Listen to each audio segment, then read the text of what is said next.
It was an out-of-body experience for me, really. It happened so fast that it felt like a dream. Hi everybody, my name is Faith. Welcome back to my channel.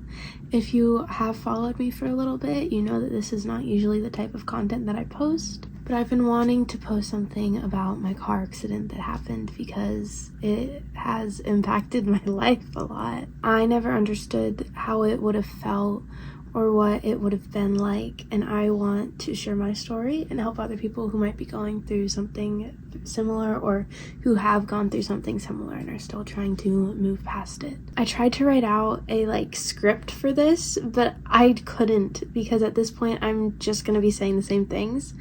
It happened to me. So I do have some pictures pulled up from that day just so that I can have a little recollection of what did happen.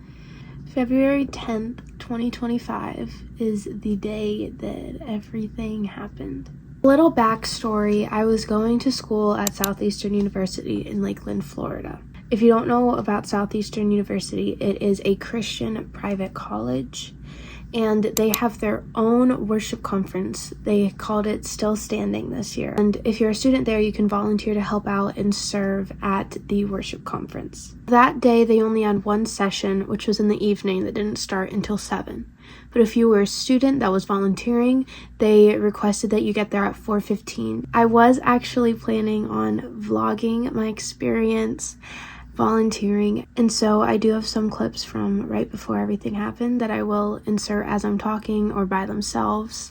Alright, it's currently 3:45. I need to leave at 4 to get there at 4:15 to volunteer tonight. Today is February 10th, the first day of the conference, and I'm volunteering today. I just got back from my 3 p.m. class and it is 3:46, so I need to start getting packing, and then I need to leave by 4 just so that I know I have enough time to get there by 4:15.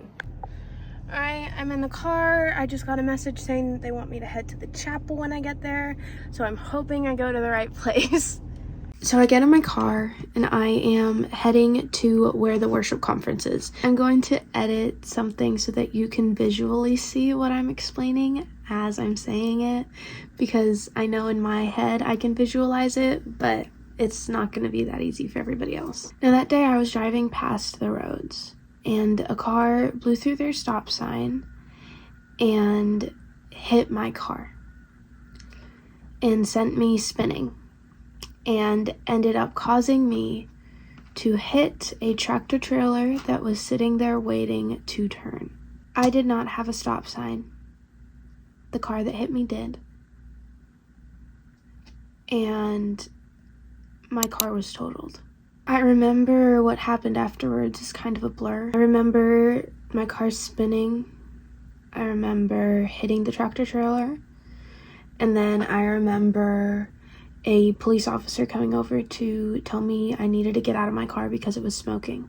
Now, God was really looking out for me, because right behind that tractor trailer that they caused me to hit was a sheriff. So she was right there on the scene, helping me and making sure everything was okay. As I said, I did need to get out of my car immediately after the accident because it was smoking.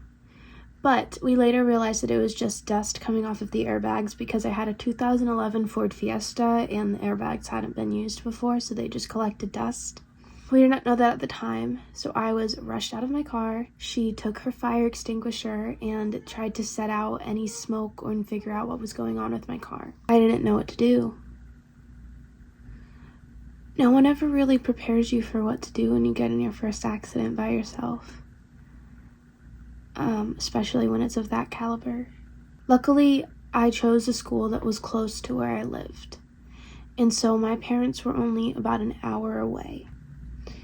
But that still meant that I had to wait an hour before my parents could get there. These next few parts that I explain might seem all over the place, and that's because that's how they are in my head. Once I get rushed out of the car, I walk the other way and I'm looking at my car and I finally see how much damage there is to it.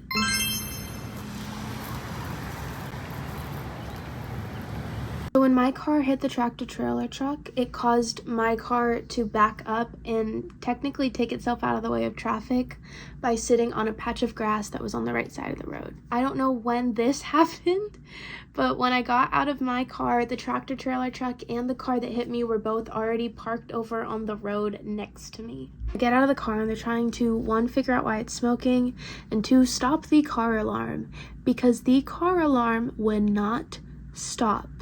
We ended up having to detach my battery from my car so that the car alarm would stop blaring. Both people involved walk up to me. Both of them had very different approaches as to figure out what they could do to help me. The lady who had originally hit me by blowing through the stop sign was still sitting in her car, and I believe it was the passenger of the car had gotten out and was walking over to me and apologizing for her sister's actions, saying that her sister was on her phone and just blew through the stop sign. And she turned around and she started kind of yelling at her sister, being like, she's just a baby, why did you hit her? Then the tractor trailer truck driver walked over to me and he looked at me and he said, what can I do for you? That was what I needed at that moment. And he allowed me to use his phone to call my mom so that they could start heading to the scene of the accident, which was about an hour away from their house. The reason I did not have my phone with me was because when I was told to get out of the car because it was smoking, I did not stop to grab my phone. So when I say the driver, I'm referring to the driver of the tractor trailer truck. I will specify if I'm talking about the driver who hit me. The driver let me use his phone, and he allowed me to call my mom and tell her where I was and if everything was okay. While I was on the phone with my mom, he reached into my car to grab my phone for me, which then allowed me to not use his phone and to call my mom on my phone. So for the rest of the duration, I was talking to my mom on my phone. I was assessed and it was concluded that I did not have a concussion. I was able to recall the accident and tell them what happened. I did get some injuries just because of the impact of the airbag. My airbags went off when I spun around and I hit the tractor trailer truck. I hit him dead on, which then caused my airbags to go off. I do know that my lip ended up getting cut. I don't know if I bit it when I got hit with the airbag or if it got caught in one of my teeth, but all I do remember is I could taste blood coming out of my mouth, and we realized that it was because I'd cut my lip. That went away after 20 minutes, I want to say, because it just stopped bleeding. I sustained quite a few injuries because of the seatbelt. I had a bruise on my collarbone and a bruise on my stomach. I also had some burns on my arm and my hands due to the airbag. I did end up going to the hospital afterwards just to get checked out and make sure everything was okay, and I was seen and given medication because I had bruised shoulder blades, which did hurt a lot. And the rest of the injuries, I just had to wait out for them to heal. All of them have faded away except for one burn mark that I got. The original sheriff who was behind the tractor trailer truck when I hit it was amazing. She stayed with me throughout the entire accident and helped me clean out my car because we knew it was going to be totaled, and she knew that if it got towed there was a chance I might not be able to go and get everything. So she took some bags from her car and helped me take everything out and put them in bags. She stayed with me until my parents arrived at the scene, and she helped talk my parents through what she would recommend doing next and everything like that. She was not the only officer on the scene or the only officer that I talked to, because that was not her station. She was stationed at Southeastern University, and she had to call the Lakeland Police Department. She did not have to stay there, but she did. And I thank the Lord for that every day, and I really do appreciate her from the bottom of my heart. I don't know if she's watching this, but you really did help me that day, and I cannot thank you enough for it. I don't know what I would have done if you weren't there, because I did not know what to do.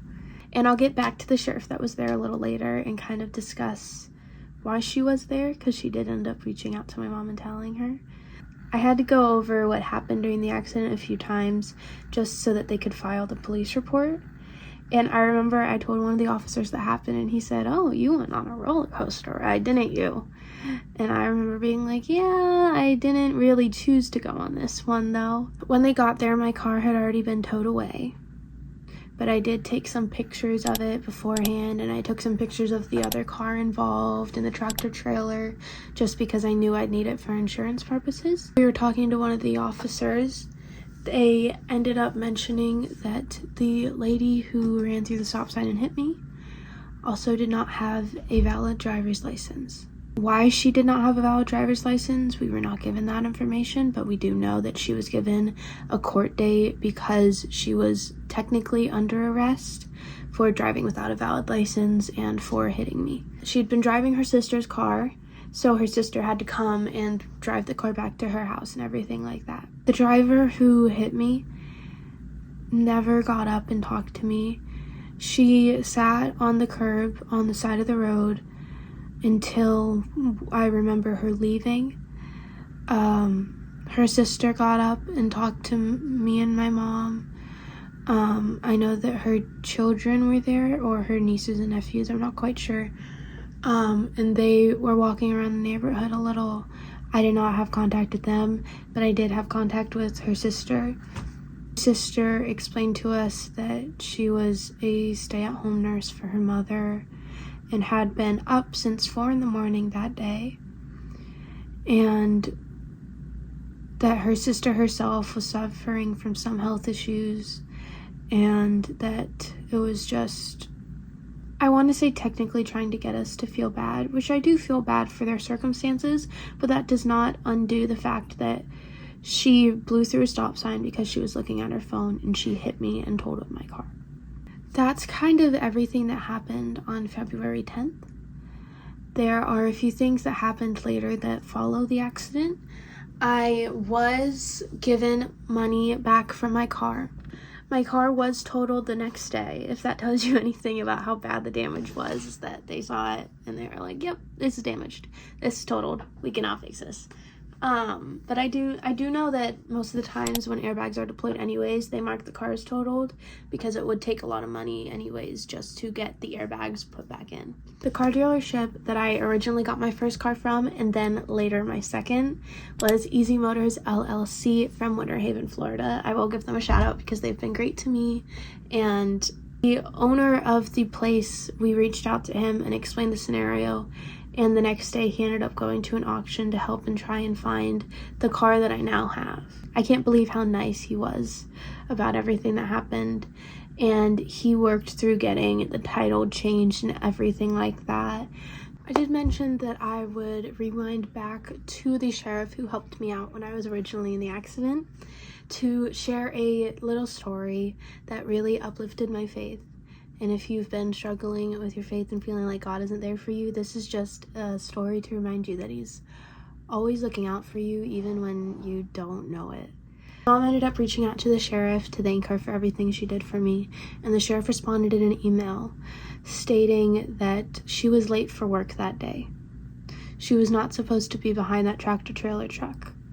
Her daughter, who was actually my age, ended up calling her right before she was leaving for her shift from work and stating that her car was overheating. She obviously went to go see her daughter, helped fix the car, figure out what the problem was.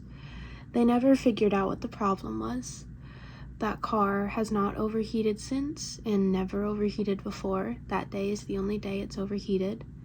And that car being overheated caused her to be a few minutes late for work and caused her to be sitting right behind that tractor trailer truck that I ended up hitting, and allowed her to be there to help me through my accident. God truly was looking out for me in many different ways. That's just one of them. Me being able to get out of that accident alive and uninjured is a miracle. There were many police officers who stated that if I hadn't swerved out of the way a little, or if anything was changed, they'd be making a very different call to my parents. And I don't chalk that up to luck or fate. That was God. That was all God. He was there, and he was watching over me, and he was putting people there that could help me through this. And he was keeping me safe.